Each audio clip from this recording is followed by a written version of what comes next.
ATF. The hell's ATF doing there, huh? Controlled demolition. Took time to wire that building up, didn't it?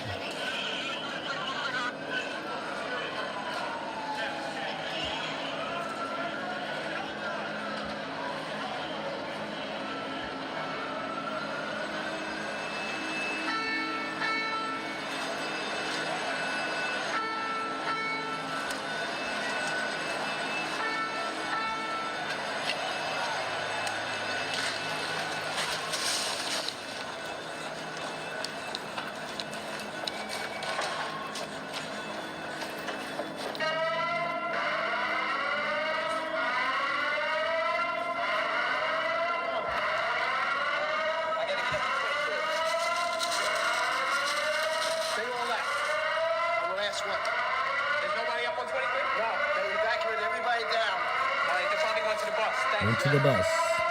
They had a bus. They evacuated them all earlier. There'll be a picture. Keep watching, I'll show you.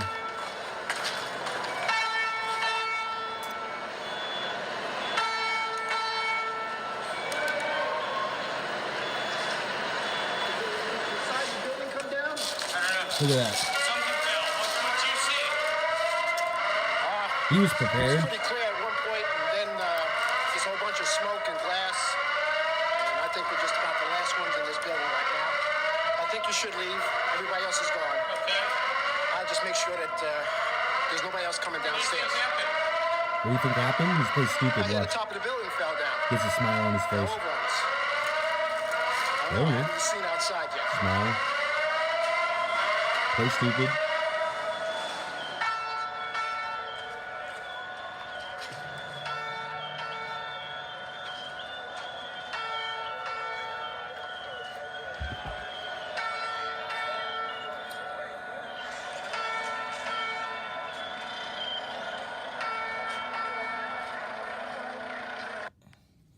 Jesse, what would you have done on September the 12th, 2001? What would you have done if you'd been president? What would I have done? Yeah. I would have done a legitimate investigation to find out what exactly happened on 9/11. How did they know who did this so quickly like they did Lee Harvey Oswald? How quick they knew Lee Harvey Oswald killed Kennedy. Because the people who did it were identified and we knew who they were. Well, then why couldn't we have stopped them beforehand if they were identified and we knew who they were? It was a failure of intelligence. No, it wasn't. We knew before with Condoleezza Rice's memo on August 6th when it stated right in the memo, bin Laden to steal planes and run them into buildings. And more stuff is coming out now also. How much the Bush administration ignored the intelligence. It was almost like they ignored it because they wanted it to happen. I told him it was going to happen way before 9/11. No, come off it. Wait a minute. Every war fought starts with a false flag operation. You can't, in all seriousness, sit there and try and make out anybody in the Bush let me ask you this, Piers. Wait a minute. Let me ask you something. How much studying have you actually done of 9/11 other than what the government's told you and what mainstream media has told you? I've been studying it 4 years. I was editor of a national newspaper. I've talked to people. Wait a minute. Every day for 5-6 months. Really? So I know a lot about it. Well, one thing I do know is, let me ask you this you cannot say that any member of the Bush administration knew it was going to happen or wanted it to happen. It's a ridiculous thing to say. Ridiculous. Okay, let's talk about your BBC. Right here. I have a tape of a BBC reporter broadcasting directly back to England talking about a third building has collapsed. World Trade Center Building 7 talks for 7 minutes. All the while she's talking World Trade Center Building 7 is still standing right behind her. It didn't fall for another half hour. Yet they were doing a pre-broadcast back to England that, yes, it's true, you need to that take this a break building fell and it He hadn't said no, fallen it's not yet. true. Trying to make out And then we British need to take a break. Broadcasting Company, one of the most respected news organisations in the world, was inventing huge buildings falling over. You need to have a break, Jesse. We'll come back after the break. Here's the break. New York have been hit by airplanes. In Washington, there is a large fire at the Pentagon. The Pentagon has been evacuated. And there, as you can see, perhaps the second tower, the front tower, the top portion of which is collapsing. Because everybody, once you have seen Building 7, there is no way back. Now, more on the latest building collapse in New York. You might have heard a few moments ago I was talking about the Salomon Brothers building collapsing. And indeed it has. It seems that this was not a result of a new attack. It was because the building had been weakened during this morning's attacks. We'll probably find out more now about that from our correspondent, Jane Stanley. Jane, what more can you tell us about the Salomon Brothers building and its collapse? Tell us, Jane. It's an inside job. Well, only really what you already know. Details are very, very sketchy. As you can see behind me, the trade center appears to be still burning. We've seen ATF agents clouds running of around, smoke and Secret ash. Service guys. We know that behind that there's an empty piece of what was a very familiar New York skyline, a symbol of the financial prosperity of this city, but completely disappeared now. New York is still unable to take on board what has happened to them today. Presumably there were very few people in the Salomon building when it collapsed. I mean, there were, I suppose, fears of possible further collapses around the area. Intel. That's what you would hope, because they don't really know where to turn. That's the very sad thing. I think there's going to be a lot of very, very traumatized people that has hit them very, very hard. I think many of us, when we heard the news perhaps on the radio earlier today, were completely flabbergasted by it and just couldn't comprehend it. I mean, it almost sounded too far-fetched. You think? I was wondering what it's felt like for you being in Manhattan. Right. Well, unfortunately, I think we've lost the line with Jane Stanley. Unfortunately, so convenient. And that's that. Thank you, Dan. Comprehensive report. We appreciate it. Jesse Ventura is the former governor of the state of Minnesota. He's also a former U.S. Navy SEAL. A man who's never been afraid to speak his mind when it comes to the U.S. government and some of its actions overseas. And he's kind enough to share some of his time with us tonight. Governor, thanks so much for joining us as usual. And I guess we just have to start with your reaction when you learned the news today that Assange had been arrested both by the Brits and I guess eventually to be extradited to the United States. Well, I kind of figured, Rick, that it was going to happen eventually. You know, things like this always turn out generally for the worse. What upsets me the most about this is, what did WikiLeaks reveal? They revealed war crimes, and yet no one in this country, and we've been at war for 20 years now, almost of straight war in multiple countries, and not one person has been charged with a war crime. When WikiLeaks showed war crimes happening, you know, I view Julian Assange as a hero, personally, because he's a person that exposes the government, and the government doesn't want you to know the truth, and they will do anything. And I'll tell you what, if they prosecute this guy, journalism and news as we know it and the First Amendment will never be the same again. You make a great point because, you know, even I remember my own teachings at the University of Minnesota from Dr. Donald Gilmore at the School of Journalism, who said the journalist's first defense whenever he's charged with any crime is truth. And if we can prove, or if Julian Assange can prove that everything that he reported was actually true, it may make the government's case against him somewhat more thin, correct? Well, and look at other things too, Rick. Yes, that's true. Look at John Carrico of the CIA. He's the guy that exposed the torture, and yet he went to prison.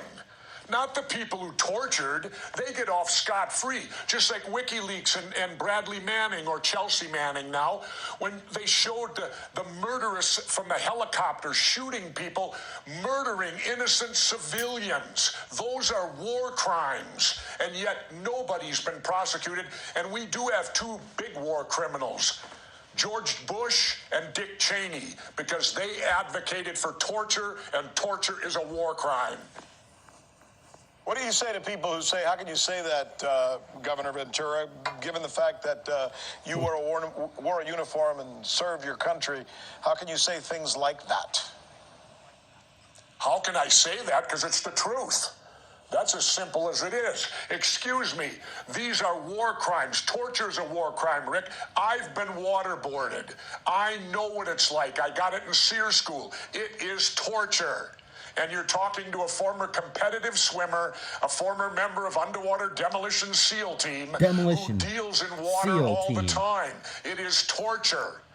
No doubt about it. And Cheney and Bush advocated for it. They rubber stamped it.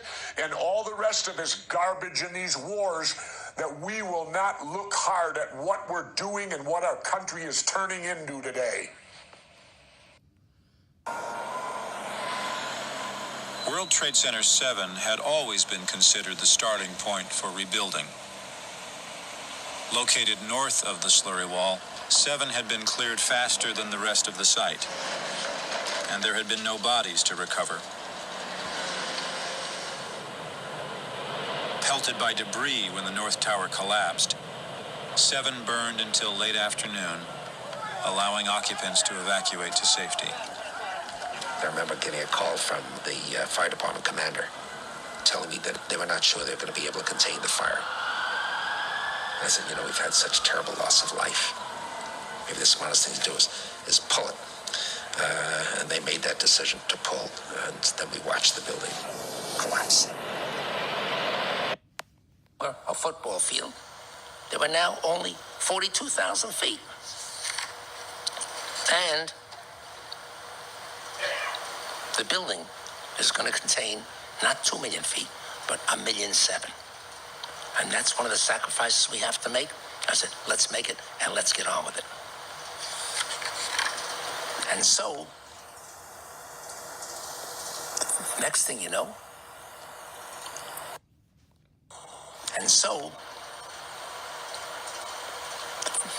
know,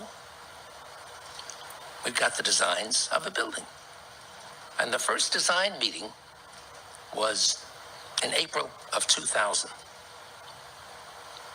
And construction began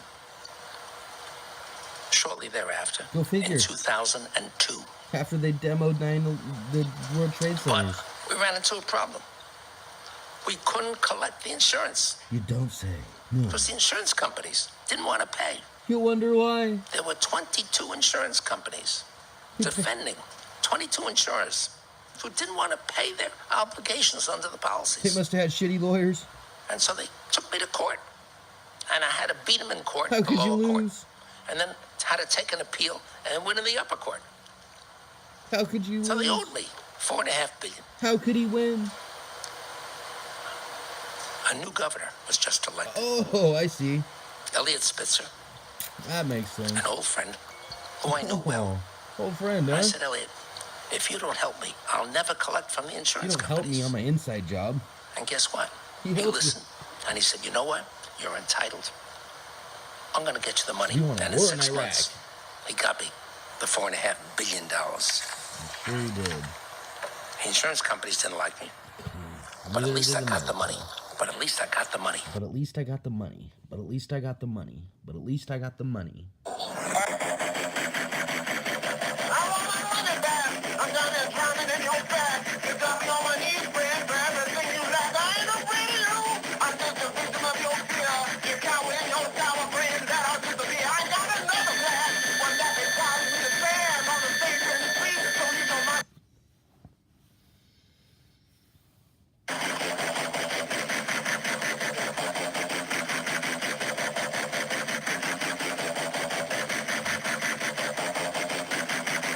This one's for Larry Silverstein. Last time we talked, sir, I asked you if if you could address some of the 9/11 conspiracy theories that you're accused of.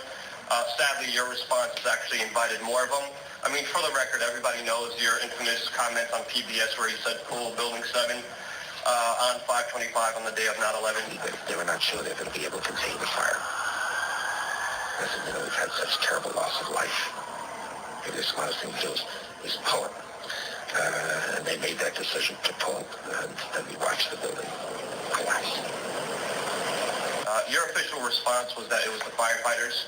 My question is, it was pretty clear that you meant the building, and if it was the firefighters, they already are outside the building by 12 because the water lines were broken. Ask the question. And the fire chief that you said you spoke to, Fire Chief Negro, denies talking to you on that day of 9/11. Can you answer those questions and address the theories against you? ATF, I suggest Secret Service, everybody's consideration. and he doesn't talk to the firemen, huh? Huh. The thousands of pages of testimony that have been rendered in many years since 9/11. Fraud. Let's use today's session for some of this. Are you aware of testimony of bombs in the building before the building collapsed, sir? Are you aware of that testimony? Sir, there's testimony by Bear Jenner. Even Sir, you don't have to George touch me. Listen, I'll walk away. All I'm asking is a question. I don't have to be kicked out. It's a legitimate He thinks question. it's funny, You or don't you have to gotta put your smile on hands his on me. face. But all I'm saying is, no, I'm not. I'm here asking. The question was not answered. That's why I have a Got a grievance. smirk. Larry Silverstein was told not to come into work. That's why him, his daughter, and his son never showed up to work on 9/11. He put an insurance policy on the building. FBI was Reporters, shipped off do to your Cali. job. Please ask some questions.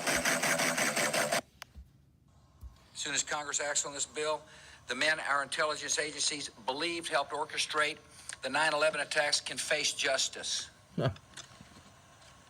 Bill would also provide clear rules for our personnel involved in detaining and questioning captured terrorists. Like Podesta? The information that the Central Intelligence Agency has obtained by questioning men like Khalid Sheikh Mohammed All the money's in. has provided valuable information and has helped WikiLeaks. disrupt terrorist plots, including strikes within the United States. From George Bush and friends. For example, Khalid Sheikh Mohammed described the design of planned attacks on buildings inside the U.S. and how operatives were directed to carry them out. That is valuable information Right, because ATF for couldn't those tell of you. us who have the responsibility to Secret protect Service the American people. couldn't tell you. He told us the operatives have been instructed to ensure that the explosives went off at a point that was high enough to prevent people trapped above from escaping. Now, why would they want to do that? Explosives went off at a point that was high enough To prevent. to prevent people What people? People they didn't want to Trapped. live? above from escape. Who didn't really want to live? Let's find out. Here, let's. He gave us information He that was helped trapped uncover Al above. He Qaeda didn't- cells' efforts to obtain Wasn't able biological to escape. weapons. Let's figure this out here. We've also learned information from the CIA program that has helped stop other plots. Starting back in the Ford and Nixon administrations were two aspiring White House staff advisors named Dick and Don, who worked, among other things, on a highly classified top-secret program called Continuity of Government, or COG, which developed government contingency plans to protect and preserve the executive branch of government in the face of any imaginable threat or event. Literally, their job was to sit on these think tanks with a panel of military geniuses and dream up the worst possible doomsday scenarios imaginable, and then gather detailed intelligence on how the mechanisms within government would protect the president and vice president in the event of such scenarios. These scenarios included things like nuclear bombs exploding in the hearts of major U.S. cities, foreign land, air, and sea invasions, domestic terrorism, and airplane hijackings with every imaginable end scenario they could possibly think of. By the time Dick Cheney and Donald Rumsfeld took over the White House in early 2001, they would both possess 3 decades worth of expert knowledge on the entire U.S. defense system, including a large range of defense planning scenarios, as well as the entire repertoire of military and radar defense systems. That type of intelligence would be extremely dangerous if placed in the wrong hands, and there is good reason to believe that it was placed in the wrong hands. Both Dick and Don were also members of another think tank called the Project for the New American Century, or PNAC, which consisted of neoconservatives and military-industrial complex bigwigs. Prior to USA 9/11, fraud. PNAC published a document called Rebuilding Follow the America's money. Defenses, which outlined a 100-year plan of massive military expansion and empire building worldwide. The authors wrote that the process of transformation is likely to be a long one, absent some catastrophic and catalyzing event, like a new Pearl Harbor. In early 2001, this group of well-connected insiders were looking for an event. They understood that the best way to get people to go to war is to convince them that they are under attack and then rally them against a common enemy. The Cold War had ended, so the arms market was flat, and with no real threat or enemy, the military-industrial complex was at an all-time lull. Although the public reacted with shock and fear when 9/11 happened, the reaction in the financial world was much different. It was business as usual, and a lot of industry insiders were actually quite pleased. 15 years later, and trillions have now been made off the wars in Iraq and Afghanistan, Dick Cheney's Halliburton alone raked in $69 billion from the wars created by 9/11, while Donald Rumsfeld and his friends and business associates made their own fortunes in defense and counterterrorism investments. One of Donald Rumsfeld's business partners, Peter Jansen, ran a company called AMEC Construction, which was just nearing the completion of a $258 million refurbishment, including the installation of blast-resistant siding and windows in Wedge 1 of the Pentagon, which just happened to be the same wing that terrorists would attack on 9/11. One of the biggest questions people need to ask about the Pentagon is, how did that plane fly through miles of restricted airspace to strike the most protected building on Earth nearly an hour and a half after the first reported hijack? Well, it turns out that Dick and Don changed the shoot-down policy a few months before 9/11, and then according to Dick Cheney's own documents and timeline from 9/11, he had an active stand-down order in place on Flight 77, which prevented a shoot-down and thereby enabled the attack on the Pentagon, which otherwise could never have happened. Our defenses would have shot that plane clear out of the sky if the policy to do so hadn't been directly altered by Dick and Don just months before. Bananas' testimony was the policy deleted. was changed back after 9/11, but the damage was done. Also curious is why terrorists would crash into a non-crucial wing of the Pentagon, which contained an office of the Army named Resource Services Washington, which lost 34 of its 45 employees. Most were civilian accountants, bookkeepers, and budget analysts. This was the very day after Donald Rumsfeld announced that $2.3 trillion had gone missing or stolen from the Pentagon budget. That's right, terrorists just so happened to attack a location in the Pentagon where analysts were working to help track down that missing $2.3 trillion, and the ongoing construction projects in that wing had moved those offices closer to the impact zones.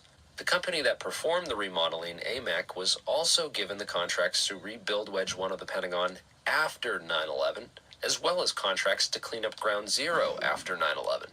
Even though AMEC employees had been doing construction in that very same wing that morning, surprisingly, no AMEC employees were killed in the attack, which killed 125 Pentagon employees. AMEC was never investigated or even mentioned by the 9/11 Commission, despite raking in well over $500 million in government contracts directly resulting from 9/11. The national security and intelligence establishments also benefited greatly from 9/11, since the USA Patriot Act jump-started the massive expansion of warrantless surveillance, wiretapping, and mass data collection. Therefore, it would certainly have been in the best interest for the NSA, FBI, CIA, and national security establishments to go along with the official story and not call things into question publicly, even if they had inside information on an inside job and could expose it if they'd wanted. They'd be risking nearly everything to do so. The same goes for every top official in the chain of command within the military, NORAD, and the FAA, which all coincidentally failed to do their only job on 9/11. All the systems in government that should have been in place to stop something exactly like 9/11 not only failed to work on 9/11, but appear to have been intentionally disabled or used against us by the people in charge of protecting us that day. No one was investigated, fired, or otherwise held accountable for these failures. Some, in fact, received promotions and special honors. The head of NORAD on 9/11, Ralph Eberhardt, helped sponsor a series of military exercises codenamed Northern Guardian, Northern Vigilance, and Vigilant Guardian, which served to obstruct Northeast air defenses on 9/11. Eberhardt also appears to have lowered the Infocon or communications defense level just hours before the attacks, and gave orders that directly obstructed the interceptors, sending the last remaining fighter jets far out to sea to fight an imaginary Russian fleet. Eberhardt was an expert on air defense and communications systems. He could have stopped 9/11 in its tracks had he simply done his job that day. But he wasn't alone. Mike Canavan, the FAA hijack coordinator, decided to go on an extended coffee break that morning and was completely missing for hours during the most crucial moments of the attacks. Benedict Sliney, a former Wall Street lawyer, was placed in charge of the FAA. His first day on the job was September 11th. As a lawyer, he clearly understood the strength of plausible deniability as a defense strategy, as he and his colleagues all feigned inexperience and surprise as their official excuse for the so-called failures that day. No specific threat involving really domestic operation or involving what happened, obviously, the city's airliner and so forth. There were no warning signs that I'm aware of Mueller that started would his job indicate this type 9/4/2001. of operation in the country. CIA covert operations always operate under a blanket of plausible deniability. Intelligence Condoleezza agents Rice. use it to cover their tracks at every step of the game. It's a key tactic used in the intelligence community, and it was also used as the official excuse by everyone in charge of protecting us that day. I don't think anybody could have predicted that they would try to use an airplane as a missile, a hijacked airplane as a missile. Nobody in our government, at least, and I don't think the prior government that could envision flying airplanes into buildings on such a massive scale. So was 9/11 a covert operation? Right before 9/11, the entire FBI counterterrorism task force was flown out to Monterey, California for a company retreat. So all of our best agents would be on the other side of the country from the events unfolding in New York and Washington. FBI Director Louis Freeh left the Bureau shortly before 9/11 to begin a new career in law. One client he would later represent in 2009 was none other than Prince Bandar bin Sultan, the Bush-connected Saudi ambassador who it is now known helped finance several of the 9/11 hijackers in California in early 2001. It appears that there was tampering and complicity within the top levels of the FBI, and former Director Freeh appears to be a central overseeing figure. According to whistleblowers, the Able Danger terrorist tracking program had become suspicious of the activities of several of the men who would later be identified as the 9/11 hijackers and had raised multiple alarms within the DIA, CIA, and FBI, which were strangely being blocked or purposely ignored by higher-ups within the chain of command. One FBI agent who was actually the world's leading expert on Osama bin Laden and al-Qaeda at the time quit his job in disgust and outrage after his reports on possible terrorists receiving flight school training in Florida kept being ignored. John O'Neill would later be killed in the 9/11 attacks themselves just 3 weeks after starting a job as head of security at the World Trade Center. Go figure. A role he was still being trained for at the time. Right, threw him in John the O'Neill's closet. history within the FBI, particularly his investigations into state-sponsored terrorism, are enough to make anyone suspect that his accidental death in the World Trade Center on 9/11 may have in fact been a murder and a cover-up for what he knew. Service? O'Neill would certainly have had a lot to tell us about bin Laden and al-Qaeda and whether or not they could have actually pulled this attack off alone. And he was an extremely credible witness. Maybe a bin Laden knew Unfortunately, ATF. O'Neill was unaware of everything that was going on inside the towers leading up to the events of 9/11. After the World Trade Center was bombed back in 1993, they needed to assess all the damage and hire contractors to repair the floors and trusses destroyed by the blast. It just so happens that the firm that performed this work, SPC Tridata Corp., was managed by none other than the comptroller of the Pentagon on 9/11, a guy named Dov Zakheim, another PNAC member and well-known intelligence community insider who also, interestingly, did top-secret work on a technology that could take remote control of hijacked commercial airlines by uploading commands to their flight management computers with an augmented series of GPS waypoints that the plane's autopilot could then be forced to follow. And once hacked, disable the manual override switch, forcing the plane along any route desired by the comptroller. Yep. That technology was active and in place on all 4 aircraft used on 9/11. That's what I thought happened. Although such technology should have made 9/11 virtually impossible for the hijackers, it could have also been used internally to ensure that everything went according to a different plan. Yep. Anyways, in order to address the damage from the 93 Bush had a bombing, cell phone. SPC Tridata Corp was given access He had a to clock. all the engineering blueprints for the towers. Around the same time that this was going on, a very curious company named Securicom was given contracts to redesign and upgrade the electronic security systems in the World Trade Center. Securicom changed its name to Stratesec after it was sued by another company of the same name. Securicom Stratesec, very curiously, held its annual board meetings in suites owned by the Saudi Arabian embassy. And one of its board members happens to have been none other than Marvin Bush, the president's own brother.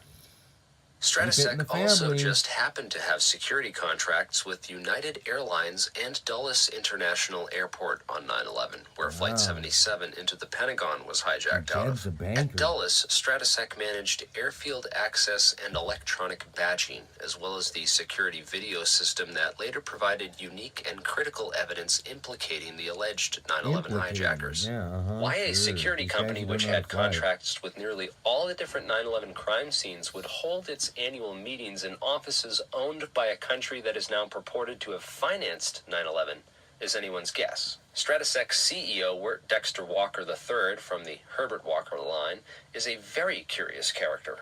No public images exist of the man anywhere on the internet, and his career history appears to consist of jumping from one CIA front company to the next. Aviation General, Glor Forgan, Kuwaiti American Corporation. Wirt and his wife made pre-9/11 stock purchases which were flagged by the SEC after 9/11 as suspected insider trading, but they apparently never followed through on their investigation. Nor did the 9/11 Commission think to investigate Stratesec. Wirt Walker's activities are similar to two other known CIA operatives, Ted Shackley and Robert Sensi. All three men had unusual business relationships with Kuwaiti royalty and were involved in aviation and security operations. Stratesec's corporate operating officer, Barry W. McDaniel, was a former material arms distributor for the Army Corps of Engineers. He also has Black Ops on his resume through his affiliation with Sears World Trade, the Vinyl Corporation, and BDM International with Frank Carlucci of the Carlyle Group, an investment firm heavily tied to the military-industrial complex. Frank Carlucci also worked closely with Dick Cheney and Donald Rumsfeld back in the Ford and Nixon administrations, and was an old-school State Department Black Ops guy. After 9/11, McDaniel would start a police state supply company with Dick Cheney's old business partner, Bruce Bradley. Stratesec also managed badging and video surveillance at the World Trade Center from 1993 all the way to 2001, almost a decade of unrestricted security access to those buildings. In May of 2001, the Port Authority of New York and New Jersey, which technically owned the World Trade Center complex, lost a 10-year court battle with its insurance companies, leaving it to fund a $1 billion asbestos removal project with money it didn't have. 2 months later, real estate tycoon Larry Silverstein, for some reason, decided to purchase the aging liabilities and promptly insure them for billions of dollars, just in case of total destruction by terrorists. 9/11 happened just 6 weeks later, and Silverstein was awarded a $9.2 billion settlement, which more than compensated him for the loss of his buildings. At 8:46 a.m., American Airlines Flight 11 slams into Martian McLennan's secure computer room on the 93rd floor of the North Tower. Just high enough One so of people Marsh's couldn't executives, escape. L. Paul Bremer, happens to be chairman of the National Commission on Terrorism, an old-school neocon and former Kissinger aide who worked alongside Dick and Don back in the Ford administration. Dick and Don. Bremer, for some reason, decides to skip work in the towers that day to visit an MSNBC television studio, where he is the first person ever to begin pointing the finger directly at Osama bin Laden and Iraq, calling for the most severe military response we can See how they set him up? After 9/11, Bremer would become the Iraq occupation governor, literally Saddam Hussein's replacement in Iraq, and one of the prime architects of the Iraq War. Right. Bremer also sat on the board of the Komatsu Dresser Mining Division back in the late 90s when it developed a thermite plasma charge which could, quote, demolish steel and concrete structures with high efficiency without secondary problems due to noise and dust. Dresser merged with Halliburton in 1998. Bremer also sat on the board of International Paint Company's management firm Akzo Nobel, which developed a spray-on fireproofing insulation for skyscrapers called Interchar. In the years leading up to 9/11, several of the floors in the area of the impacts were renovated and remodeled, and many received complete fireproofing upgrades. Forensic evidence of thermite was found and confirmed by multiple scientists using uncontaminated World Trade Center dust samples, and extreme persistent heat levels were reported by the FDNY and World Trade Center cleanup crews. All strong evidence that high-temperature accelerants such as thermite were used to assist in the destruction of the towers. I knew The something government was even off when I suppressed seen that original on news 9/11. videos of the New York Fire Department making multiple reports of large explosions and secondary devices just type inside in, the towers on 9/11. 9/11 Fire as well as Department, videos see of the those cleanup videos. operation where a red-hot smoldering pile of fused steel and concrete burned underground for 3 entire months, and firefighters reported flowing steel like you were in a foundry. Then in 2009, scientists found the smoking gun by analyzing samples of World Trade Center dust that had been preserved since 9/11 and found that the dust contained tiny flakes of unreacted thermitic material, as well as a large number of iron-rich microspheres or after-products of a thermite reaction. Multiple labs have now confirmed it. It was definitely there, it wasn't natural, and it didn't get there by accident. The debris pile also displayed evidence of high-order damage, which, under the National Fire Protection Act, required officials to test for the use of explosives or incendiaries. Surprisingly, this was never done, as the FBI, FEMA, and other federal agencies claimed control over the crime scene and began shipping all the debris to a landfill off of New Jersey, where it could be sorted and scrubbed clean before analysis and storage. Although normally the FBI would take great care to preserve a crime scene and collect as much evidence as possible with minimal disturbances, the exact opposite happened with 9/11. Everything was cleaned up and destroyed as fast as possible. The frantic search for survivors and bodies proved to be the perfect cover, even though they stopped finding people alive after only the first few hours. 9/11/2003. William Rodriguez, the last man out, only survived because he dove beneath a fire truck as the towers collapsed. Toxic dust clouds filled the Manhattan skyline and were picked up on satellite images from space. The damage seen on 9/11 was so massive, it's hardly fathomable that 2 airplanes could have caused that much devastation. The Twin Towers had 47 core box columns in the center of the floor plan, which carried nearly the entire structural load of the buildings. All the stairwells and elevator shafts were also located in and around these columns, which, once inside the elevator shafts, one would have complete total access to the entire core of the buildings. With all the unoccupied floors in the towers, it would have been a cinch to covertly rig the Twin Towers with explosives once inside those elevator shafts. Around the same time Stratesec took over security at the World Trade Center in 1994, Ace Elevator Company won contracts at the World Trade Center over the larger and more well-known Otis. 7 years later, just a few months before 9/11, Ace Elevator workers began a full-scale elevator upgrade for both towers. The elevator shafts gave access to the main structural steel for the building and would have been a perfect opportunity to install demolition devices all over the entire core of the building, completely hidden from sight and unknown to workers and occupants within the towers. When the planes struck the towers, all the Ace Elevator employees mysteriously vanished, instead of helping to operate the elevators and evacuate the buildings as they would typically do in emergencies. Like Stratesec, Ace Elevator also went bankrupt and dissolved shortly after 9/11. Turner Construction, a huge mafia-connected construction firm in New York, did a lot of work inside the towers in the years leading up to 9/11, including several complete fireproofing upgrades on the same floors that would be hit by the airplanes on 9/11. The fireproofing in these areas was applied double thick, so cordage could have easily been hidden beneath or even covered devices on key trusses. The final charges could have been placed and wired up the weekend before 9/11 during those unusual power downs and evacuations that were reported. The controlled demolition hypothesis is not outside the realm of possibilities once you've done the research, especially when one considers Building 7, the third World Trade Center building which mysteriously collapsed late in the day on 9/11. World Trade Center 7's tenants included the FBI, Secret Service, and the Securities and Exchange Commission, or SEC, which investigates stock market and securities fraud.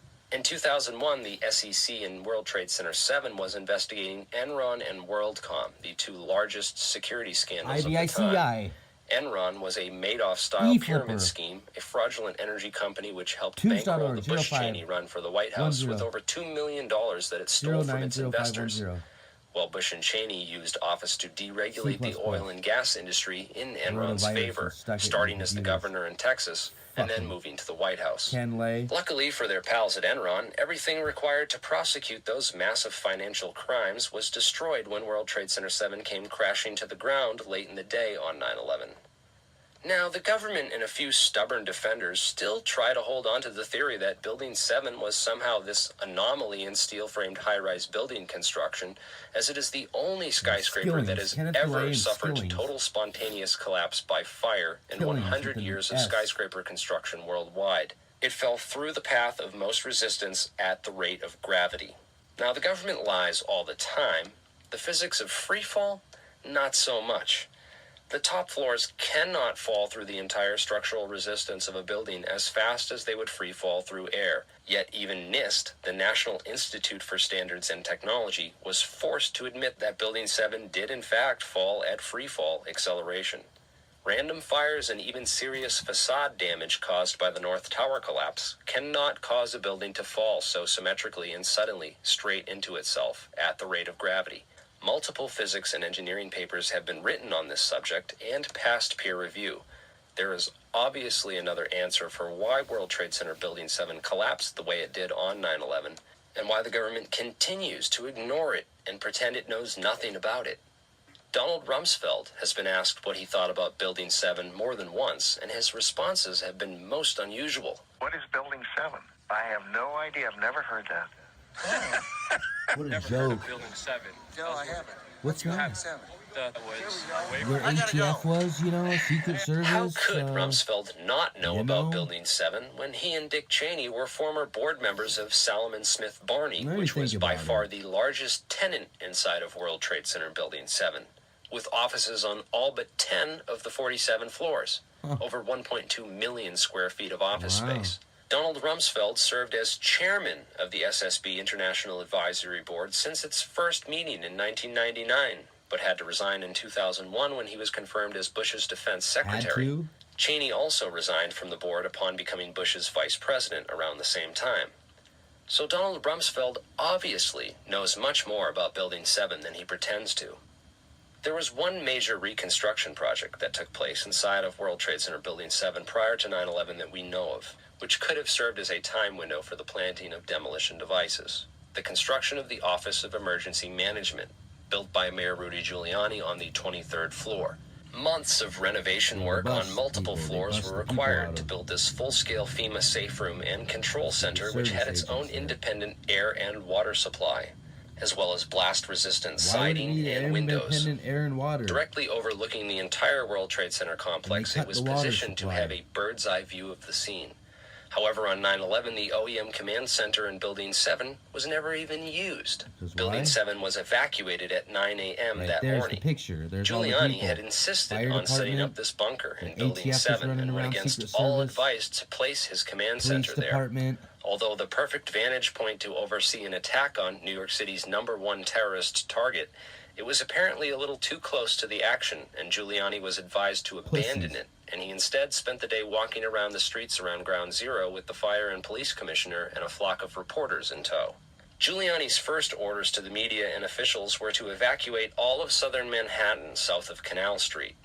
Police Commissioner Bernard Kerik, Giuliani's right-hand man on 9/11, would later be convicted of felony fraud and conspiracy charges and serve 4 years in prison for an unrelated case. And Hillary was Kerik's running around department down was there also too. the Right one there, that found that remarkably undamaged hijacker's passport on the April sidewalk after the 23rd, plane struck. 2001. Was that May evidence 16th, manufactured 2001. and planted there? That's a year. Or did it really survive Right a plane before- crash and a fireball? right World Trade Center 7 was the they first were to be designing the cleaned up new and World Trade removed from Center. Ground Zero, despite the excuse that they April were trying to 2000. find bodies. Over 1 million gallons of water and a special fire-quenching liquid were sprayed on the rubble in the first week just to cool it down enough for excavators to go to work. Meanwhile, the government told all the workers that the air was safe to breathe, when it wasn't. And now, 15 years later, most all the people who helped destroy that key 9/11 evidence will soon be expunged all from the knew there was 9/11 record as asbestos in well, the air. as they all die of lung-related illnesses. No one would have talked. No one would have come forward. All the most elite financial institutions in the United States, the military-industrial petroleum banking intelligence complex, all benefited massively from 9/11, even if they weren't directly involved, and most probably weren't. The masterminds of 9/11 understood that these powerful institutions would all benefit from the wars and panic created by 9/11 and would be very unlikely to throw away potential profits by calling any part of the official 9/11 story into question. Moreover, these institutions own and control the mainstream media and have been using their influence for the past 15 years to condition the American public against any alternative views of 9/11. Fill the debate with conjecture, disinformation, and nonsense, and give everyone a horrible first introduction to the worst 9/11 conspiracies with the least credible evidence, while keeping the most crucial facts and information from ever reaching the public mind. For the most part, they have been largely successful at convincing a majority of people that our trillion-dollar defense system was overcome by just 19 Islam-inspired terrorists in their early 20s, armed with only cell phones and box cutters, working for a guy in a cave on kidney dialysis and his small but growing Al-Qaeda network. And despite 15 out of 19 of the hijackers being from Saudi Arabia, and newly declassified evidence showing that the government knew high-ranking Saudi government officials helped fund the 9/11 hijackers, for some reason, Saudi Arabia is still our ally, and we instead attacked Iraq and Afghanistan. The underlying details of that Saudi alliance are only beginning to emerge. For instance, we now know that the hijackers had financial help from Prince Bandar, sometimes called Bandar Bush, because of his close friendship with George W. Bush.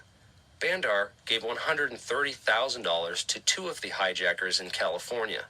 Other wealthy Saudis in Florida also provided support, according to those 28 newly declassified pages from the 9/11 Commission, which the government covered up for 15 years. Why the government would protect these wealthy Saudi 9/11 co-conspirators is anyone's guess, but it's probably because they do not want the public to realize that larger involvements actually existed behind those hijackers, and that those wealthy Saudi financiers and enablers connect back to certain high-ranking members of the Bush administration, their private investment firms, and intelligence networks whose fingerprints appear to cover nearly every single aspect of the 9/11 crimes.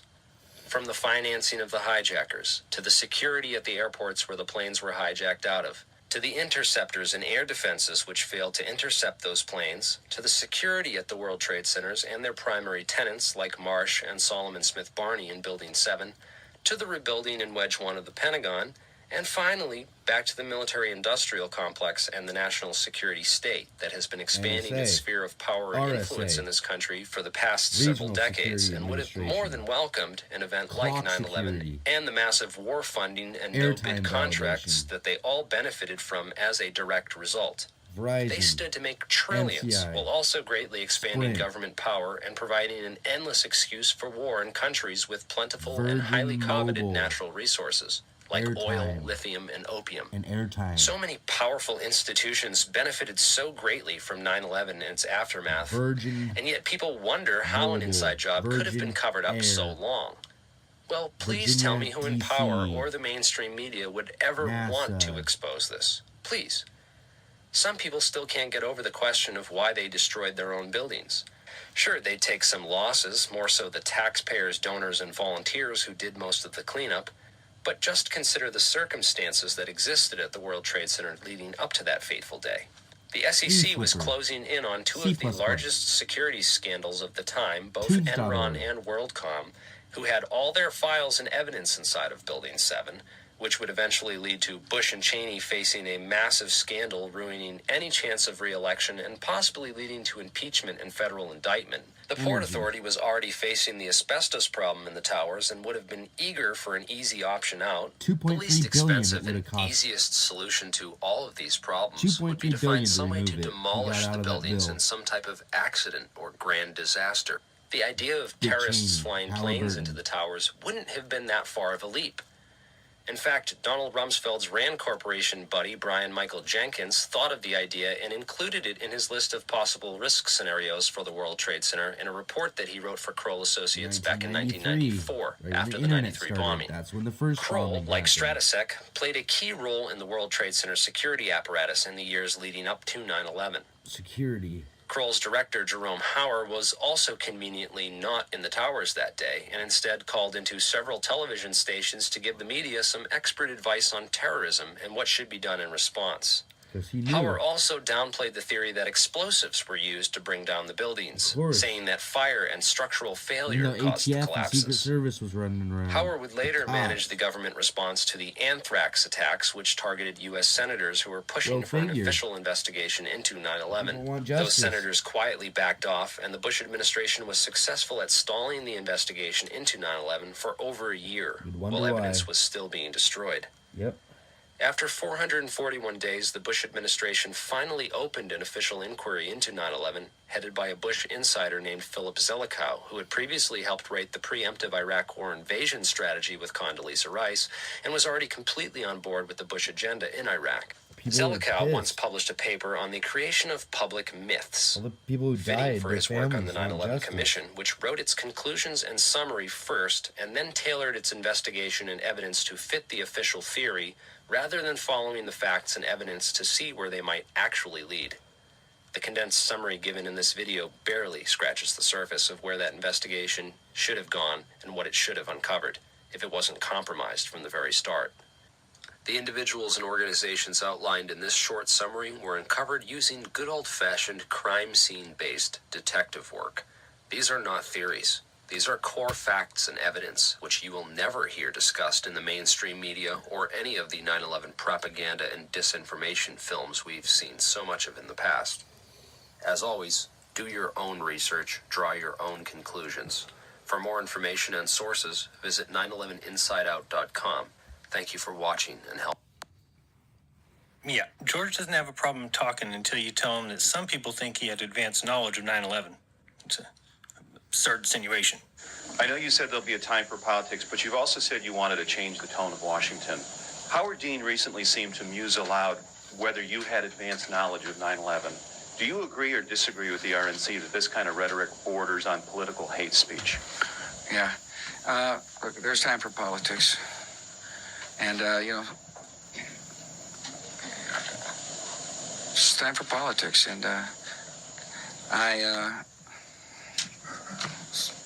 it's an absurd insinuation. Yeah.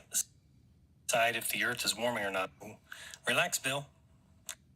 Raise this ridiculous topic on the show and start asking your doctor if Paxil is right for you. Absurd fabrication and nonsense story.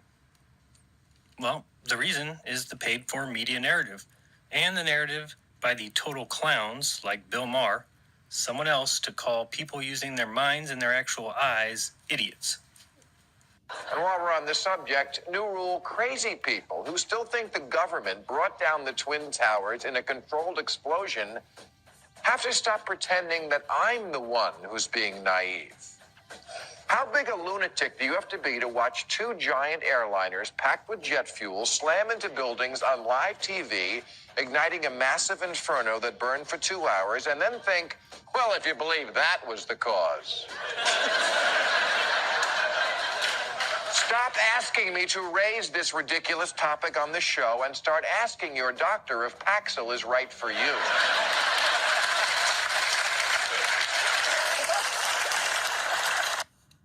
And what evidence? Yeah, they didn't have shit for level. evidence. Second. Let's see here what we got. We got some good stuff right here. Let's see. Here we go.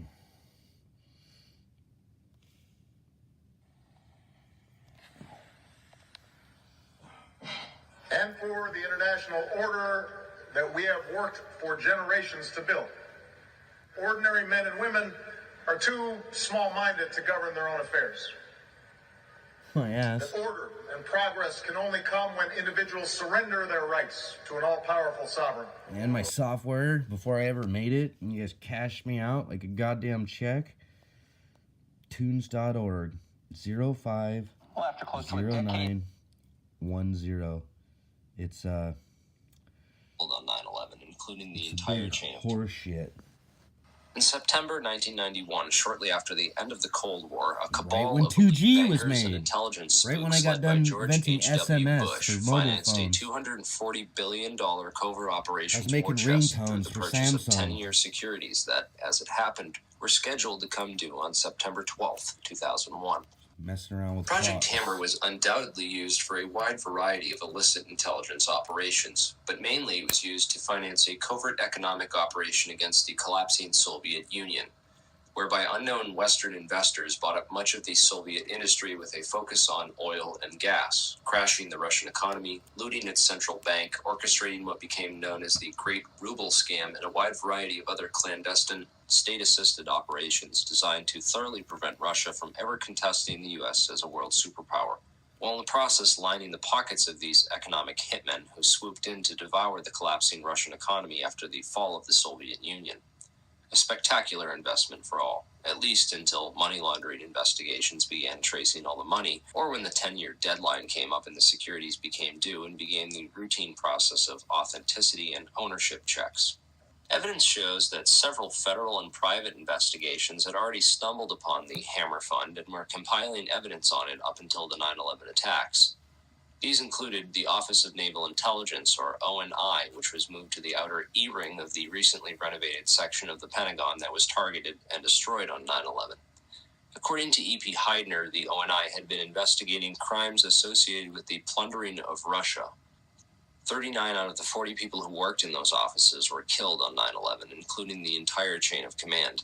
The Pentagon's financial accounting offices in that same wing were also an obvious target, as were the passengers on board Flight 77, many of whom coincidentally held top-secret clearances and were connected with Pentagon black operations.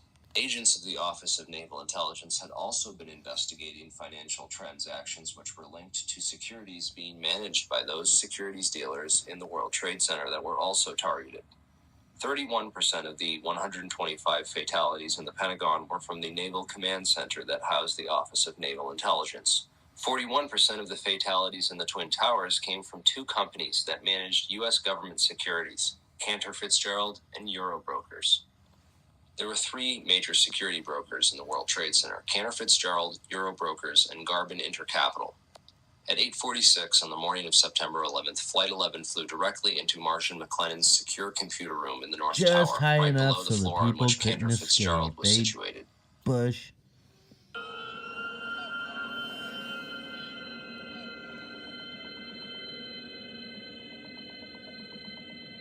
Get all that matter getting blown and ejected. It's unreal. Look at that.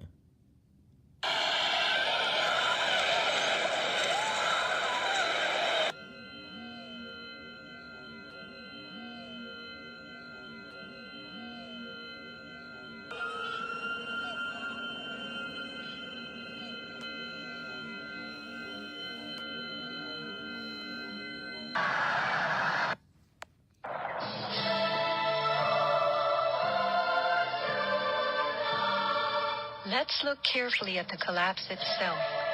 Notice the puffs of concrete issuing from the sides of the building well ahead of the collapse wave. Called squibs in demolition language, these are actual explosives, charges firing visibly through the exterior as gravity pulls the building down.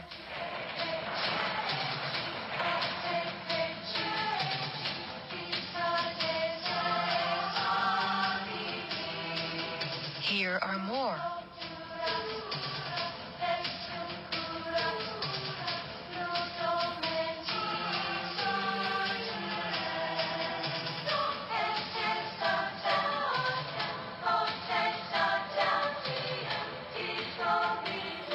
Look at all those steel beams over there. It just blows like chunks.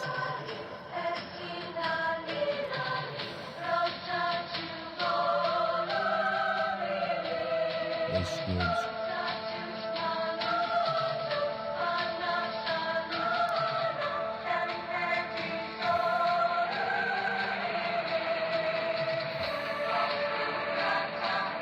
Shattering from the top, engulfed by banana peel plumes, these were no ordinary implosions.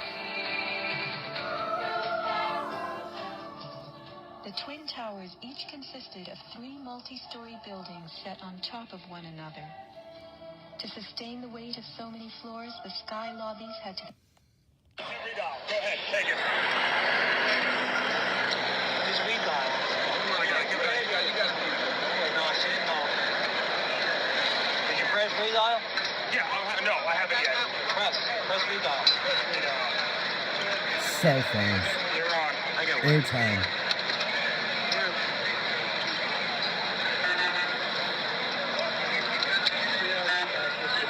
No way. All right, cut off. How many? Busy. 3-1 Alpha, 3-1 Battalion. 6. Send. Dial.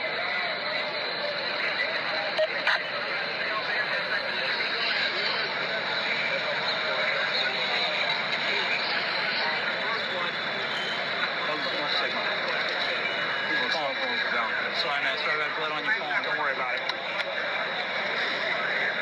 Anybody else got a phone? I got one. 631 buddy. 226 I don't want to worry about 9595. What channel is that, pal? Is it live? 631-226-9595. Tell my sister I'm okay. What happened? He was in the explosion. He was in the lobby, and the third explosion, the whole lobby collapsed on us. What was it like? Horrible. It's like hell. You don't want to know. The whole building just collapsed on us inside the lobby. Is that a secondary explosion? Yes, it was. That was the planet problem? Yeah, definitely a secondary explosion. We was inside waiting to go upstairs, and on the way upstairs, the whole fucking thing blew. And we just collapsed on everybody inside the lobby. Similar to the first tower coming down, secondary? I don't know about the first one, but I know the second was terrible. Then there was a third one too after that one. Third explosion after that? That's right. Everybody was inside the building, waiting to go upstairs, and they just let loose. Everything just let loose inside the building. So what you told me is that there was a plane or whatever hit the building, then a secondary explosion. It was like 3 explosions after that. We came in after the fire. We came when the fire was going on already. ATF? We was in the staging area inside the building, waiting to go upstairs. Then it exploded. The whole lobby collapsed on the lobby inside. And it's just mayhem after that? Just man, everybody tried to make their way out. Trying to help all the brothers get out. A lot of people trapped inside and everything. Sitting in the Brooklyn Navy Yard, close to Brooklyn. We watched the first explosion. As we're watching the buildings, I saw a black...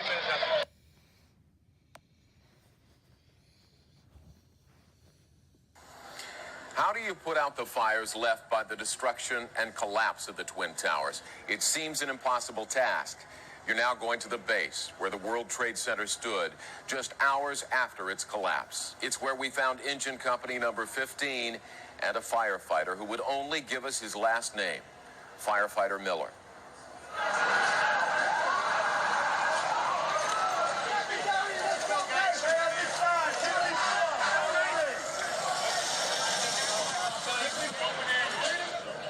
It's tough. This is beyond...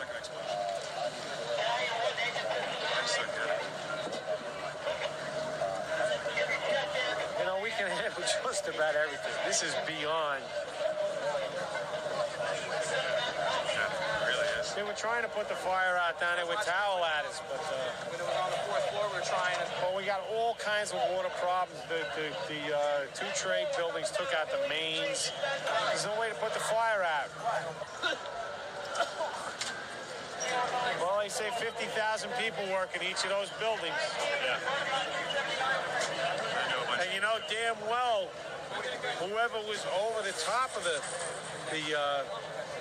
Just high enough so they couldn't escape. How are you going to get down? Ask Bush. So, I mean, I don't know what floor that the planes crashed into, but if it's in the middle anywhere, well, then you got 25,000 people in each building right off the bat. Yeah. Where were you? 88, One World Trade. 72. You on 88? Yeah. How'd you live through that?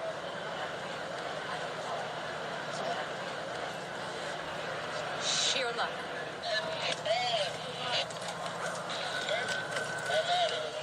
Our rig's one of the ones buried down there. I still miss those 3 guys. 3 guys? Never in the history of this city have so many firefighters and police perished all at once. He just got to get out. I'm getting him out of here. He was in the collapse. He got buried.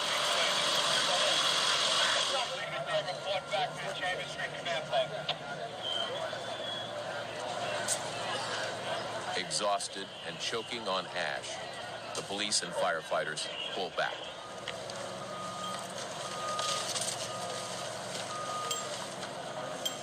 You see the tail of the plane going in. We were in the stairway. That was the collapse of the first building. That big hole. Many firefighters are in shock. So the plane went in 107? No, 102. and bodies came out.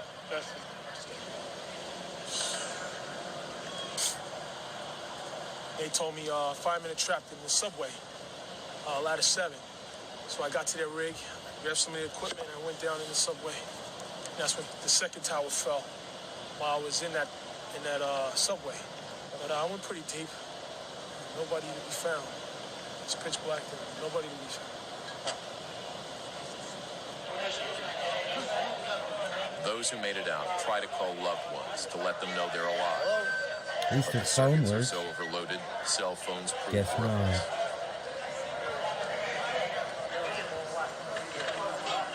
Bush, we will A find the command world post of is set evil up at doers. Stuyvesant Rid the High world School. of evil doers. Inside, firefighters said. line up for the payphones. Bush asked for more authority to use wiretaps to find terrorists. Mayor of Tehran, Iran sends official message of condolence to NYC Mayor. Iran gets hosed. If you were in a building, I think you were safe. You know, anybody in the street, forget it. Really? The Forget rubble it. on Liberty Street's 5 feet high.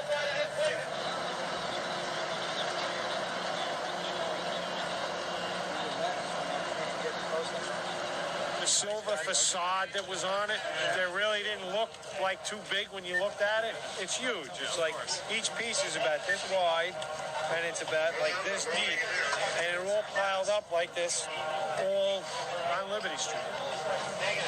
There's twisted I-beams and this stuff you wouldn't. If you looked at it, it looks like World War III. Miller realizes that 7 World Trade Center is next to fall. Looks like World War III. Now look at Iraq. See where the white smoke is? Syria. That thing leaning like Looks this? just like the same as this. Definitely coming. Great job, Bush. Stop it. Because you have to go up in there to put it out, and it's already, the structural integrity is not there in the building. See the fire coming up the terrace? That just started. By 3 o'clock, help is arriving in the form of fresh troops from the outer boroughs and nearby counties.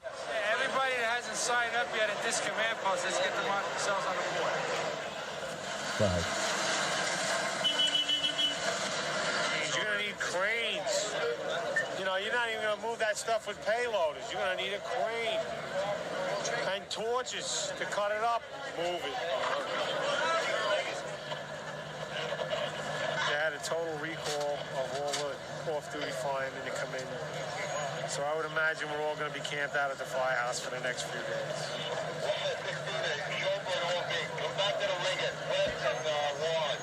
Because we have the equipment's all decimated, manpower's decimated. You know, we got to get back into, you know, this stuff doesn't stop because of this. Yeah. You know, we got to keep going. So. What's going to happen with the fire department after this? As far as what? We're going to go to funerals. Good job, Bush. Lord Cheney. Did you go in? I was there, yeah. Are you going back? Good job. They can't show up. They can't just not show up for work.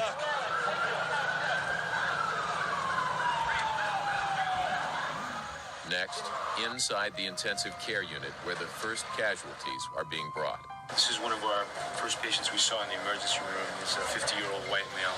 He was actually an insurance broker. He was just in his office and was actually on the 78th floor. All I gotta say is fuck the deep state. You guys are fucked. Y'all can go to hell. Oh, say, can you see by the dawn's early light?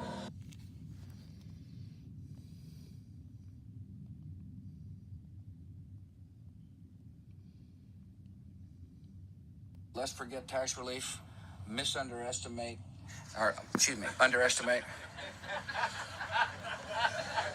Just making sure you were paying attention. You were.